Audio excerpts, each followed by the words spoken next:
जय श्री माता दी, श्री आदिशक्ति श्री माता दी, श्री निर्मला देवी माँ की जय। सहयोग आज का महायोग है। सहयोग में हम श्री आदिशक्ति श्री निर्मला माता की का ध्यान करते हैं। जब हम श्री आदिशक्ति श्री निर्मला माता जी के सामने घी का दिया या तेल का दिया जलाकर दोनों हाथों को जोड़कर बैठते हैं और अपनी सारी बीमारियों के बारे में, परेशानियों के बारे में माँ से प्रार्थना करते हैं। माँ हमारी सारी विनती प्रार्थना स्वीकार करती है, सारी बीमारियों को भी दूर करती है। श्री आदिशक्ति श्री निर्मला माता आदिशक्ति माँ हैं, परमात्मा हैं, धन्वंतरी हैं और गुरु भी हैं।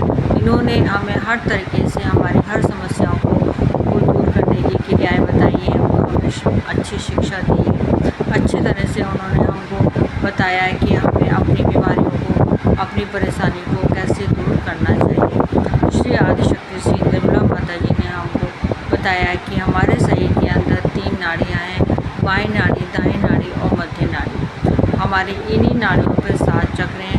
पहला, जब हम ज़मीन में बैठते हैं तो जो हिस्सा हमारा शरीर ज़मीन में लगता है वो हमारा मूलाधार चक्र है।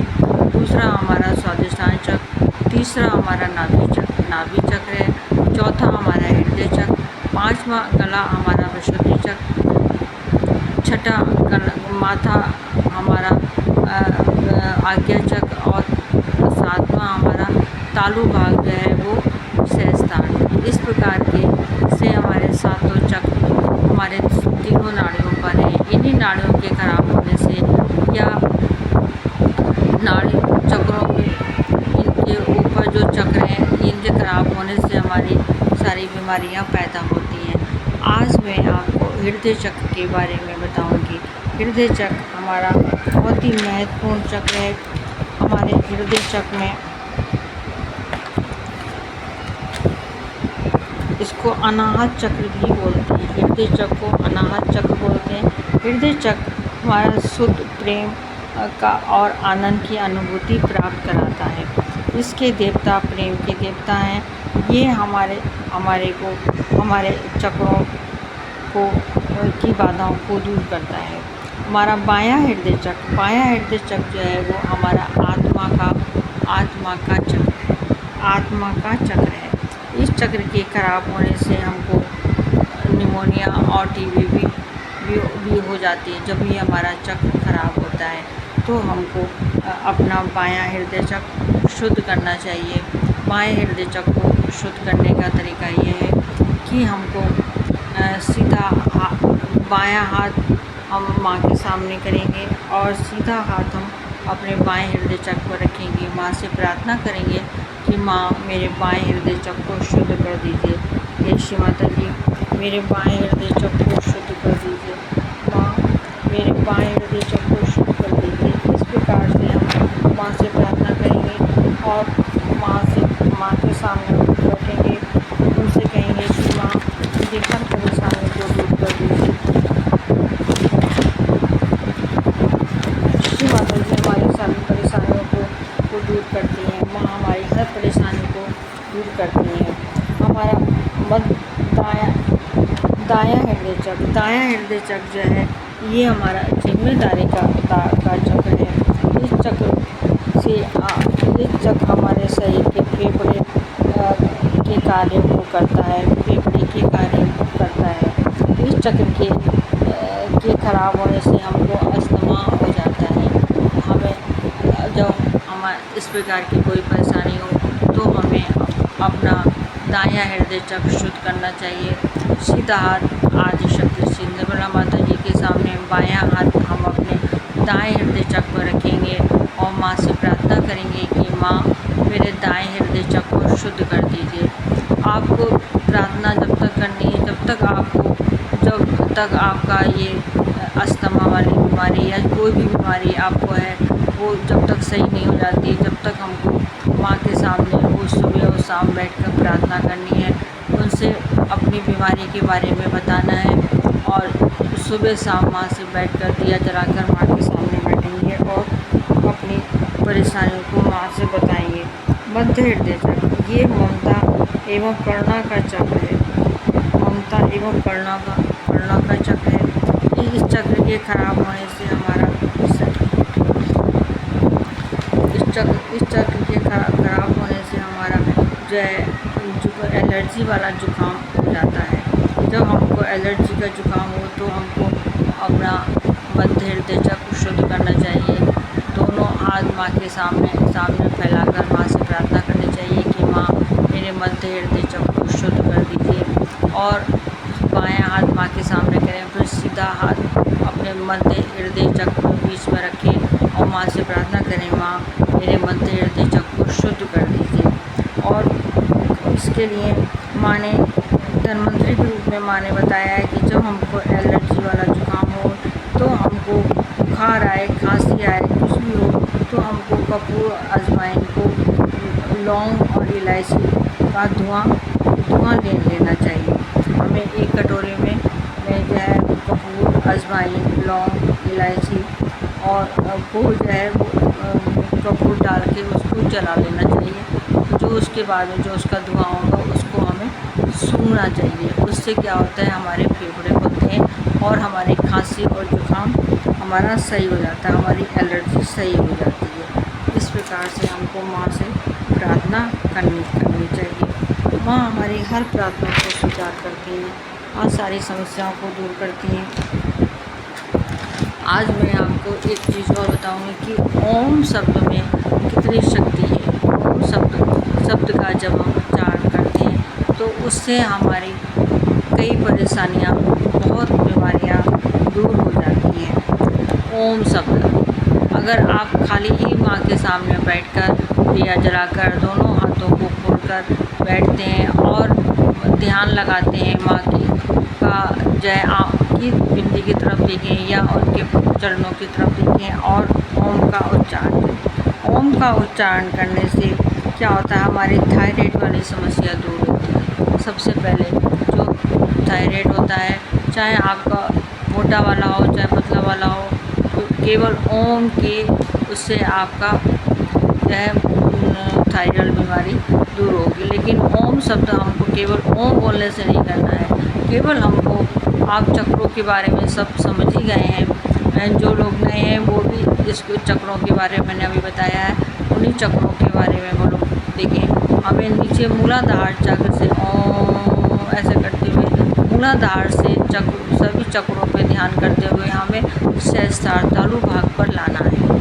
इस प्रकार हम ध्यान करेंगे और ओम शब्द का उच्चारण करेंगे तो हमारी इस थायराइड वाली समस्या दूर होगी। इसी प्रकार जब हमको घबराहट पैदा होती है, बेचैनी होती है, तो भी हमको इसी प्रकार से ओम शब्द का उच्चारण करना चाहिए।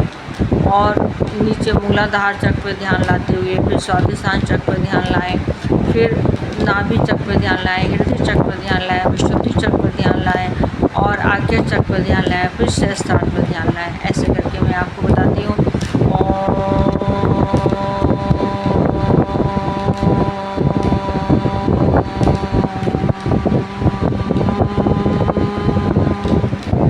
ऐसे आपको ओम का उच्चारण करना है तो आपकी घबराहट दूर होगी, थायराइड वाली बीमारी दूर होगी। दूसरे, हमको नींद ना आ रही हो, अगर नींद नहीं आ रही है आपको, ये आप कोई ज़रूरी नहीं कि आप माँ के सामने ही बैठकर जब नींद नहीं आ रही तो माँ के सामने ही बैठें। आप बिस्तर पर भी बैठकर माँ को के ध्यान में जाकर माँ की तस्वीर को अपने ध्यान में लेकर और उसी प्रकार से आप ओम का उच्चारण करें जैसे अभी मैंने आपको बताया था, तो आपको नींद वाली समस्या भी दूर हो जाएगी। पाचन क्रिया, अगर आपकी पाचन शक्ति सही नहीं है, आपकी पाचन क्रिया सही से काम नहीं कर रही है, आपका लीवर काम नहीं कर रहा है, आपको तब भी आप रोज़ ओम का उच्चारण माँ के सामने बैठकर करें तो आपकी पाचन क्रिया दूर हो। फिर हम अगर खून हमारा का प्रभाव कम है या ज़्यादा हो रहा है तो भी हमको ओम का उच्चारण करना चाहिए। रीढ़ की हड्डी में अगर कोई परेशानी हो रही है, दर्द है या किसी प्रकार की और परेशानी हो रही है तो भी हमको ओम का उच्चारण करना चाहिए।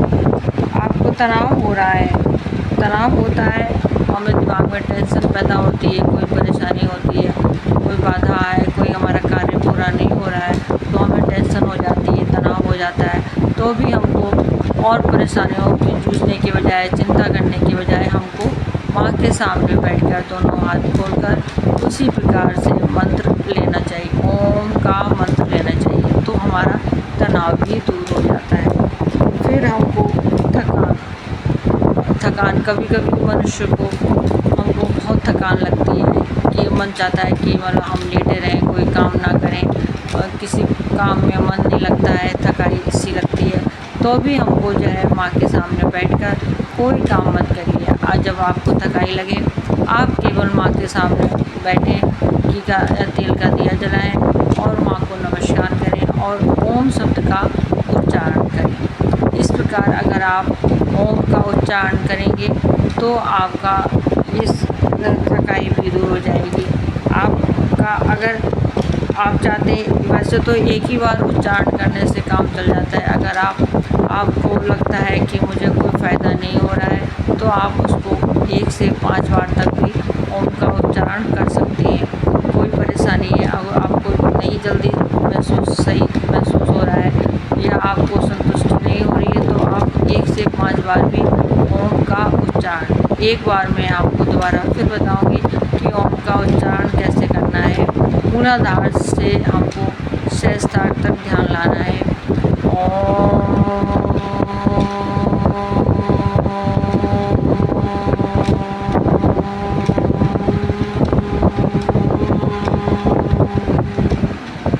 बस यहीं पे हमें छोड़ देना है। इसी प्रकार से आप सभी जो भी कोई परेशानी हो, आप माँ के सामने बैठकर का उच्चारण करें, ओम का उच्चारण करें, उससे भी आपकी समस्या दूर होगी। जो भी सहयोगी बहन भाई मेरा पहली बार वीडियो देख रहे हैं, वो कृपया उसको सब्सक्राइब करें ताकि मेरा वीडियो आगे चले। मैं आपको और अच्छी बातें बीमारियों के बारे में, समस्याओं के बारे में बता सकूँ। और जो लोग मेरा वीडियो लगातार देख रहे हैं वो भी इसको लाइक करें और शेयर करें, कमेंट्स भी करें। कैसे भी कमेंट्स हैं, कोई भी समस्या है, कोई भी शंकाएँ हैं, उस सब के बारे में आप कमेंट्स करके मुझसे पूछ सकते हैं। और अगर आप मुझे अपना फ़ोन नंबर दे दें, अपना जहाँ रह रहे हैं आप वहाँ का जगह बता दें, और आपसे जो कि हैं कि नहीं है, इसके बारे में भी अगर आप बताते हैं तो मुझे आपसे बात करने में बहुत आसानी होगी। आपकी समस्याओं को मैं ज़्यादा अच्छे से समस्या को दूर करने की कोशिश करूँगी, जैसे श्री आदिशक्ति माता जी ने हमको बताया है। मैं अभी आपको केवल माँ के चक्रों के बारे में बता रही हूँ। माँ ने हमें बहुत कुछ बताया है कि हमारे शरीर के अंदर जो है कितने तरह की जो है वो हमारे अंदर ग्रह हैं, हमारे अंदर ऋषि मुनि हैं, हमारे अंदर सब देवी देवता हैं, और उनके क्या क्या मंत्र हैं, ये भी सब माँ ने बताया है। मैं इन सब के बारे में भी आपको बताऊंगी।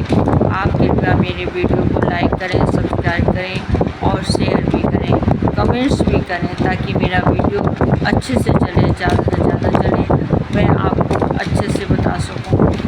सभी सहयोगी बहन भाइयों को, जो लोग नए जुड़े हैं, उन सब बहन भाइयों को मेरा